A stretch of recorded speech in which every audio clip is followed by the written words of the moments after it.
Welcome back, everyone. I'm Tamron Hall, live in New York. I'm David Schuster, live in Washington. In the big picture, David, a new report finds anti-government militia groups are on the rise across the country. Look at this. The Southern Poverty Law Center says internet outreach and recruiting videos are surging. Last October, the Ohio militia released this video billed as a wake-up call for America. The report finds the reason the rise in militia groups are stressed from tough economic times, along with a liberal administration run by an African-American president. Now, researchers found the militias are concentrated in the Midwest, Pacific Northwest, and in the Deep South. Tamron, in the bigger picture, with anti-government sentiment on the rise, is President Obama more at risk? The Southern Poverty Law Center, as you reported, found that there aren't as many threats and violent acts as there were in the 1990s, but one federal official says all the militia movement is lacking is a spark. Joining us live is Ronald Kessler. Ronald is the author of a great new book out, In the President's Secret Service, Behind the Scenes with Agents in the Line of Fire and the Presidents They Protect. Ronald, thanks for coming in. You point out that threats to President Obama are up by something like 400% compared to President Bush, and yet there are fewer Secret Service resources? Secret Service has been cutting corners ever since it was acquired by the Department of Homeland Security, to the point where they actually don't do magnetometer screening, or they shut it down early, metal detection, for major events, campaign appearances, presidential speeches.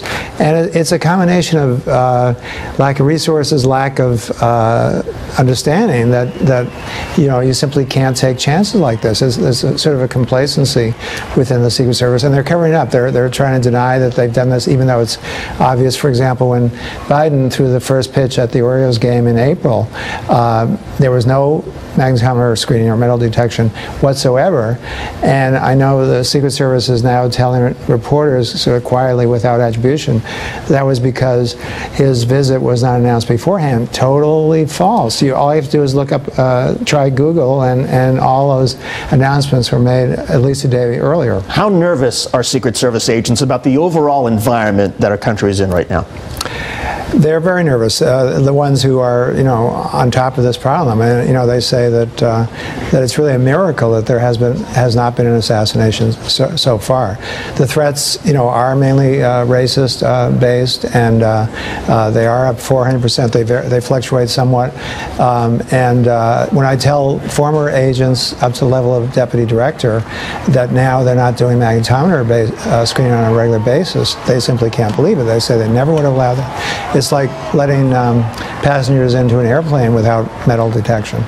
Ronald, let me ask you, I spent a retreat with the Texas militia probably 15 years ago, and obviously I'm African American, so the whole time they were trying to convince me that this was not about race, that this is a movement about protecting the America that they love and that is provided by the Constitution. But beyond the safety of the president, how concerned are the voices out there about perhaps, God forbid, another Oklahoma City bombing, or even what we saw at the Holocaust Museum in Washington, of someone taking out their anger, may they be in a militia or something associated, at innocent people? Well, clearly that's a big issue, as well as terrorists, Al-Qaeda, and would like nothing better than to wipe out the president, as well as just nuts, who see the White House and the president as this ultimate symbol of authority, and they want to, be the first to get notoriety because they assassinate that person, just as Lee Harvey Oswald did with JFK way back.